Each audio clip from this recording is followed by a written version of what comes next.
그 언론에 그 보도됐던 어휘와 관련된 이야기가 지금 현재 청소년들의 문해력의 현주소를 보여주는 것이 아닌가라는 생각을 합니다. 어떤 대학의 강의실에서 금일 자정까지 과제를 제출하시오. 그렇지 않은 경우에 벌점이 있습니다. 라고 공고를 했다고 합니다. 그랬더니 며칠 지나서 학생이 교수님에게 문의를 했는데 과제 제출 금요일까지 아니었나요? 지금 금요일인데 제가 늦지 않았는데 왜 늦었다고 하십니까? 라고 SNS를 보냈다고 합니다. 금일을 금요일로 착각한 것이죠. 또 적반하장인 게 금일은 그날을 의미하는 겁니다. 라고 교수가 설명을 했는데 이 학생이 그 설명에 대해서 뭐라고 얘기했느냐? 아니 학생을 평가하는 사람이라면 쉬운 용어를 써야지 그렇게 어려운 용어를 쓰면 어떻게 합니까? 이건 좀 문제가 있는 거 아닙니까? 라고 이야기를 했다고 합니다.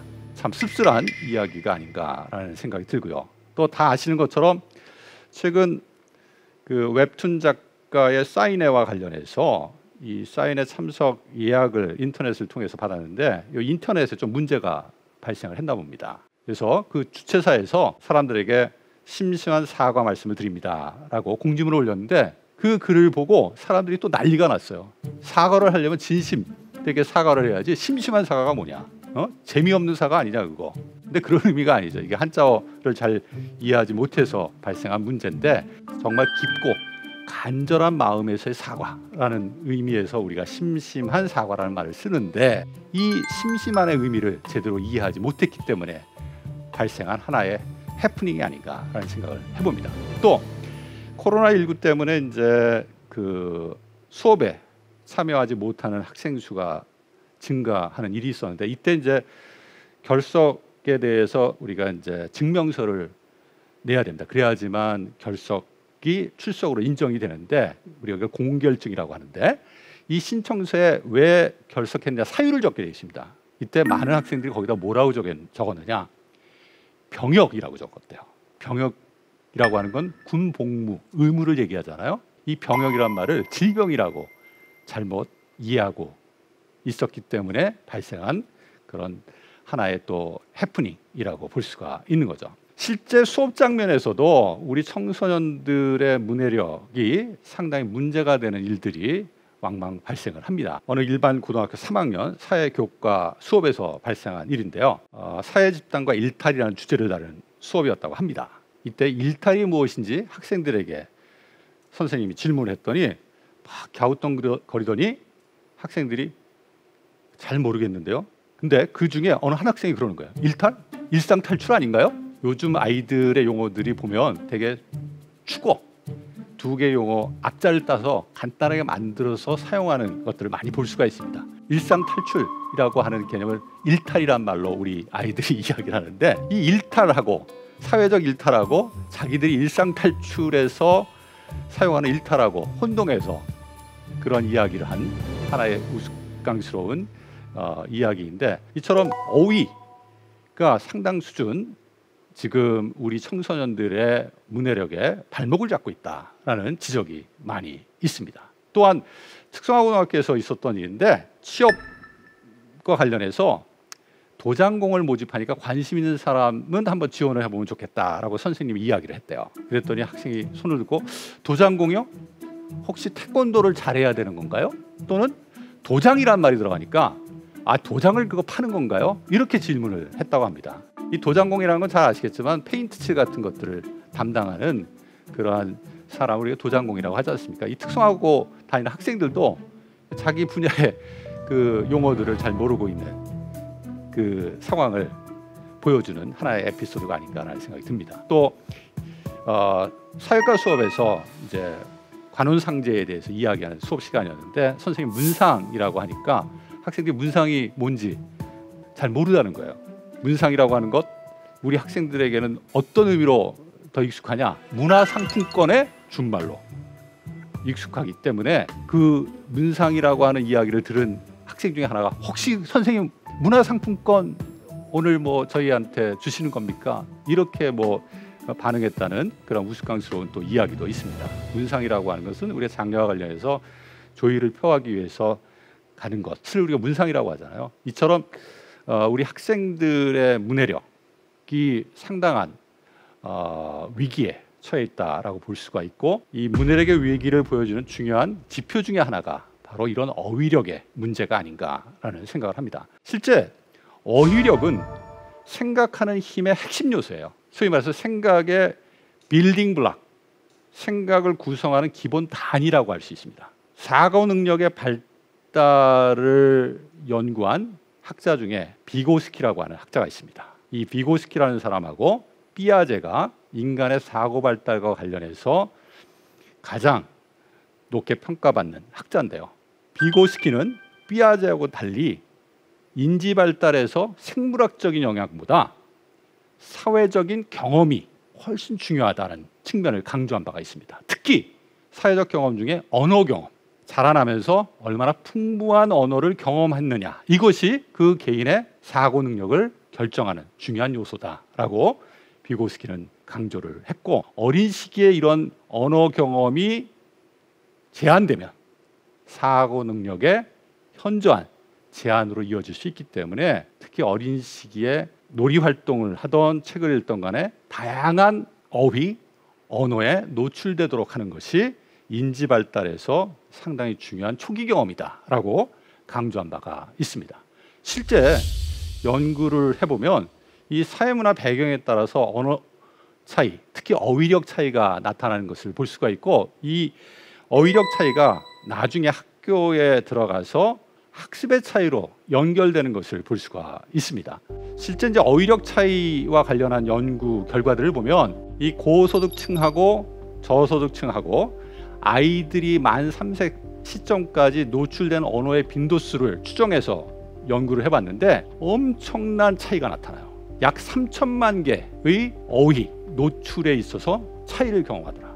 얼마나 많은 언어 경험에 노출됐느냐, 경험을 아이들이 어린 시기에 했느냐에 따라서 인지 발달의 차이가 만들어진다라는 것을 감안했을 때 만 3세까지 3천만 개의 언어 노출 차이라고 하는 것은 심각한 차이라고 볼 수가 있는 거죠. 또 우리나라 다문화 가정 아동을 대상으로 한 연구를 보면 약 30%의 아동이 자기 또래보다 어휘력 수준에 있어서 한 1년 정도 뒤처진다고 합니다. 이 어휘라고 하는 것은 우리가 사고하는데, 학습하는데 중요한 기반 요소이기 때문에 이런 어휘력 격차는 결국 학교에 갔을 때 학습 격차, 학습 결손으로 이어질 수밖에 없는 거죠. 사실 제가 미국에 있을 때 했던 연구도 이와 관련이 있습니다. 제가 했던 연구 중에 이 어휘와 관련된 두 가지 연구가 있었는데, 하나가 그 교과목에서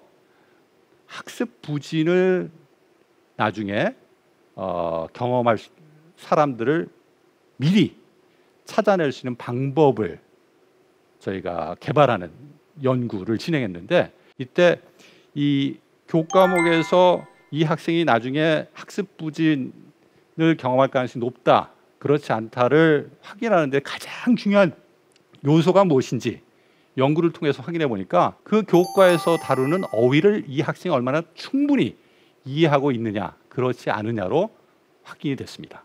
그래서 각 교과에 있어서 우리가 그 해당 학년의 어휘 학습을 학생들이 얼마나 충실하게 제대로 하고 있느냐를 모니터링하는 게 상당히 중요하고, 만약에 어휘 학습에 있어서 어려움을 지금 호소하고 있다면 그 어휘 학습의 문제를 지금 해결해 줘야 한다. 그렇지 않으면 나중에 이것이 학습 결손 또 학습 부진으로 연결될 수 있다라고 하는 연구 결과를 보고한 바가 있습니다. 또 연결해서 입학 전에 우리가 학교 가서 또 학습의 어려움을 경험할 수 있는 학생들을 미리 찾아가지고 도움을 주는 게 상당히 중요하지 않습니까? 그래서 입학 전에 학교에 들어가서 학습 위험을 경험할 수 있는 학생들을 미리 찾아낼 수 있는 지표가 뭐냐, 이것을 저희가 좀 찾아내기 위한 연구를 진행한 적이 있습니다. 이 연구에서도 마찬가지 저희가 확인한 지표 중에 가장 중요한 게 뭐였냐면 어휘력이었습니다. 그 또래 아이들이 알아야 될 어휘에 있어서 심각한 문제를 갖고 있는 경우에 이 학생들이 그대로 학교에 가게 되면 학교에서도 학습 과정의 어려움을 경험할 가능성이 없다는 것이었죠. 따라서 이 어휘라고 하는 것은 이해, 문해, 학습에 있어서 되게 중요한 기본 단위다라고 이야기할 수가 있는 것이고, 우리 아이의 어휘 발달이 특히 어린 자녀를 가지고 있는 가정의 경우에 적절한 수준에서 이루어지고 있는지, 또래에 비추어서 어휘력에 있어서 문제가 있는지 없는지 확인해 보는 것은 상당히 중요하다는 말씀을 좀 드립니다. 제가 어휘라고 하는 게 학습에 있어 중요한 기본 단위가 된다라는 것을 시청자 여러분들하고 같이 체험해 보기 위해서 간단한 활동을 준비를 했습니다. 이 어휘라고 하는 것은 학습 그리고 생각하는 활동에 있어서 되게 중요한 기반이 돼요. 따라서 우리가 제대로 어휘를 갖추지 못했을 때는 제시된 내용에 대해서 이해하는 과정에 심각한 어려움을 경험할 수 있거든요. 따라서 이 어휘가 얼마만큼 학습이나 생각하는 데 중요한 역할을 하는지 오늘 이 프로그램을 보고 계신 시청자 여러분들하고 같이 간단하게 체험해보는 시간을 좀 갖도록 하겠습니다. 제가 화면에 간단한 글을 제시해 드릴 텐데 이 글을 읽으시면서 내용이 무엇인지 구체적으로 좀 이해하려고 노력하는 것과 동시에 한 가지 더 내용의 연결이 잘 되고 있는지 그렇지 않은지도 한번 속으로 판단해 보시면서 글을 한번 보시기 바랍니다. 일을 처리하는 절차는 실제 매우 간단합니다. 먼저 물건들을 집단으로 분류합니다. 때때로 모두 한꺼번에 일을 처리할 수도 있습니다. 하지만 너무 많은 물건을 한꺼번에 처리하는 것은 문제가 있을 수 있습니다. 즉, 적은 양을 처리하는 것이 많은 양을 처리하는 것보다 낫다고 할 수 있습니다. 물건을 처리하는 과정에서 일어나는 실수는 큰 대가를 지불해야 할지 모릅니다. 처음에 이 일을 수행할 때 대상 물건을 처리하는 절차가 매우 복잡해 보입니다. 하지만 몇 개의 조작을 통해 간단하게 일을 끝낼 수 있습니다. 일이 끝나고 나면 다시 물건들을 분류하여 적절한 장소에 위치시켜야 합니다. 결국 이 물건들은 다시 사용될 것이고 전체 절차들을 반복하여 수행해야 할 것입니다. 귀찮아도 이것도 인생의 한 부분입니다. 내용 쉬웠습니까? 그렇지 않다는 반응이 많은 것 같습니다. 자, 주요 내용 얼마나 이해하고 기억하실 수 있을까요? 맨 마지막에 제시된 내용이 뭔지 혹시 기억하실 수 있는 분? 귀찮아도 이것도 인생의 한 부분입니다 라는 내용이었습니다. 이 내용이 무엇을 의미할까요? 대답하실 수 있는 분, 다시 한번 제가 나중에 똑같은 질문을 드리도록 하겠습니다. 그리고 아까 내용의 연결이 자연스러운지 그렇지 않은지 한번 판단해 보십사 하고 제가 부탁을 드렸는데요. 아마 이 내용의 이해가 어려웠다라고 생각하시는 많은 분들은 내용의 연결 역시 되게 부자연스러웠다라고 생각을 하실 겁니다. 한 번 더 글을 보도록 하겠습니다. 우리가 어떤 거 이해 안 됐을 때 우리 아이들이 이해 못하겠어요 라고 하면 뭐라고 우리 부모님들 말씀하십니까? 한 번 더 집중해서 봐. 그러면 이해가 될 거야 라고 많이 말씀을 하십니다. 근데 그 말씀은 틀린 얘기예요. 계속해서 반복해서 본다고 해서 이해 안 되는 내용이 이해가 되지는 절대 않습니다. 이해를 하려면 뭔가 더 필요한 것들이 있어요. 이 글과 관련해서 내용을 이해하는 데 도움이 될 수 있는 하나의 힌트를 제가 제시해 드리겠습니다. 세탁기라고 하는 겁니다. 이번에는 같이 글을 읽어보도록 할게요. 이 일을 처리한 절차는 실제 매우 간단합니다. 먼저 물건들을 집단으로 분류합니다. 때때로 모두 한꺼번에 일을 처리할 수도 있습니다. 하지만 너무 많은 물건을 한꺼번에 처리하는 것은 문제가 있을 수 있습니다. 색깔이 있는 옷하고 하얀 옷하고 같이 빨래를 하는 경우에 문제가 있을 수 있죠. 즉, 적은 양을 처리하는 것이 많은 양을 처리하는 것보다 낫다고 할 수 있습니다. 물건을 처리하는 과정에서 일어나는 실수는 큰 대가를 지불해야 할지 모릅니다. 무슨 대가입니까? 내가 아끼는 흰옷 버릴 수 있죠. 처음에 이 일을 수행할 때 대상 물건을 처리하는 절차가 매우 복잡해 보입니다. 요새 세탁기들 버튼이 너무 많아요. 하지만 몇 개의 조작을 통해 간단하게 일을 끝낼 수 있습니다. 저도 하는데요. 파워 누르고 오토 누르면 됩니다. 일이 끝나고 나면 다시 물건들을 분류하여 적절한 장소에 위치시켜야 합니다.